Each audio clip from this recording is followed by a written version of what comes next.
الحمد للہ وحدہ والصلاة والسلام علی من لا نبی بعد اما بعد قال رسول اللہ صلی اللہ علیہ وسلم کل سلام من الناس علیہ صدقہ کل یوم تطلع فیہ الشمس تعدل بین اثنین صدقہ وتعین الرجل فی دابته فتحمله علیها او ترفع له علیها متاعه صدقہ والکلمۃ الطیبۃ صدقہ وبکل خطوۃ تمشیها الی الصلاۃ صدقہ وتمیت الاذی عن الطریق صدقہ رواہ البخاری والمسلم۔ عزیز ساتھیو، میں نے آپ کے سامنے حضور نبی کریم صلی اللہ علیہ وسلم کی ایک حدیث بیان کی جس میں اس بات کی اہمیت بیان کی گئی ہے کہ اللہ تعالیٰ نے بندوں کو بے شمار نعمتیں عطا کی ہے، اور بندوں کو نعمتیں عطا کرنے کے بعد اللہ تعالیٰ نے یہ توفیق بھی دی ہے کہ وہ ان نعمتوں کو استعمال میں لائے۔ اس کو استعمال کرنے کا جو قدرت اور استطاعت ہے وہ بھی انسان کو عطا کیا ہے، تو لہٰذا اب انسان کے اوپر اس کا نعمتوں کا شکر ادا کرنا بھی لازم ہے۔ اور شکر کا مفہوم یہ ہے کہ انسان اللہ تعالیٰ کی تابعداری میں لگ جائے، اللہ تعالیٰ کی اطاعت میں لگ جائے، اور اللہ تعالیٰ کی نافرمانی سے بچ جائے، اور اللہ تعالیٰ کو راضی کرنے میں اپنی زندگی گزارے۔ میں نے جو حدیث بیان کی، ابو ہریرہ رضی اللہ عنہ فرماتے ہیں کہ حضور نبی کریم صلی اللہ علیہ وسلم نے فرمایا کہ انسان کے جتنے جوڑ ہیں جو اللہ تعالیٰ نے پیدا کیے ہیں، جوڑ، جس طرح ایک روایت میں ہے کہ 365 جوڑ انسان کو اللہ تعالیٰ نے انسان کے جسم میں پیدا کیے ہیں، تو ہر جوڑ کی طرف سے انسان کے اوپر ایک صدقہ اور نیکی کرنا لازم ہے کہ وہ بطور تشکر وہ ہر جوڑ کی طرف سے ایک نیکی کرے، دن کے اندر ایک صدقہ کرے۔ تو اب لوگوں کے ذہن میں یہ بات آتی ہے کہ یہ تو بڑا مشکل کام ہے کہ کون 365 جو ہے وہ نیکیاں دن کے اندر کرے گا؟ تو حضور نبی کریم صلی اللہ علیہ وسلم نے اس کا معاملہ بھی آسان کر دیا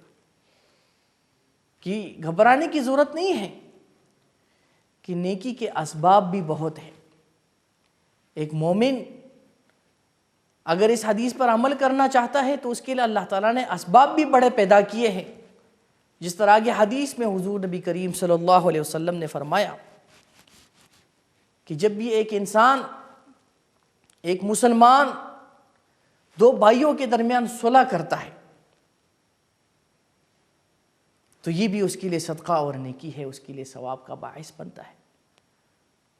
قرآن مجید میں اللہ تعالیٰ نے مومنوں کی یہ صفت ذکر کی ہے کہ جب دو مومن آپس میں لڑتے ہیں، اگر آپس میں کوئی اختلاف پیدا ہو جاتا ہے کسی بات پر،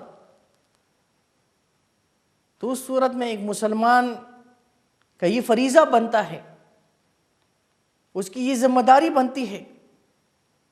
کہ وہ ان کے درمیان صلح کرے،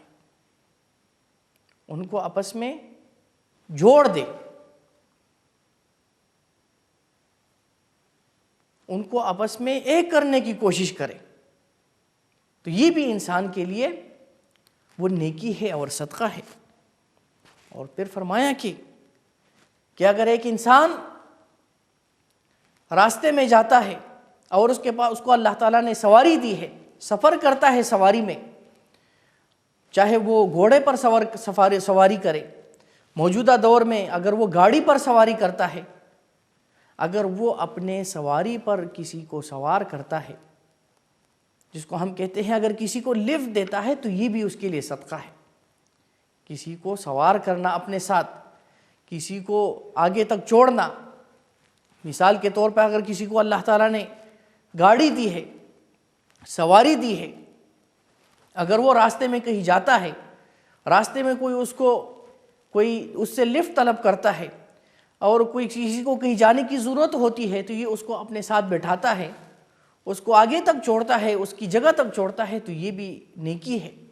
حضور نبی کریم صلی اللہ علیہ وسلم نے اس کو بھی نیکی میں شمار کیا ہے۔ اور بے شک یہ ایک ایسا عمل ہے کہ جس میں ثواب بھی تو ملتا ہے لیکن انسان بھی لوگوں کے دل میں دوسرا بھی محبوب بن جاتا ہے، کہ اگر انسان اس طرح کسی کی مدد کرتا ہے تو وہ اللہ تعالیٰ کا بھی محبوب بنے گا اور معاشرے میں لوگوں کے دل میں بھی اس کی قدر اور عزت پیدا ہوگی۔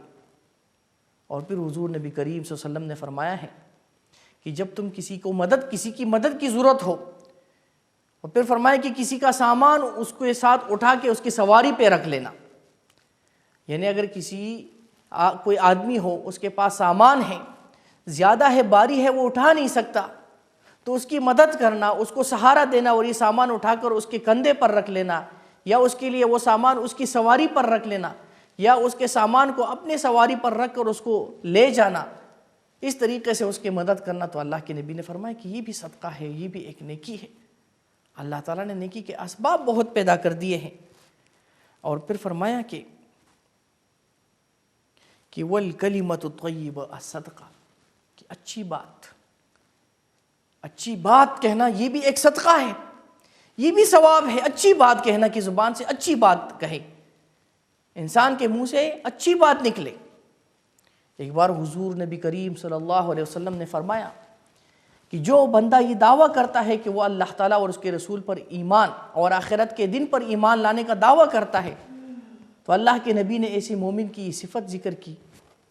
کہ فَلْيَقُلْ خَيْرًا أَوْ لِيَصْمُتْ، کہ وہ یا تو اچھی بات کہے یا وہ خاموش رہے، یا وہ خاموشی اختیار کرے۔ اور ایک بار حضور نبی کریم صلی اللہ علیہ وسلم نے صحابہ کرام سے مخاطب ہو کے فرمایا کہ اتقوا النار ولو بشق تمرۃ، کہ جہنم کی آگ سے بچو، جہنم کی آگ سے بچو، کوشش کرو جہنم کی آگ سے بچنے کی، اگرچہ کھجور کا ایک ٹکڑا ہی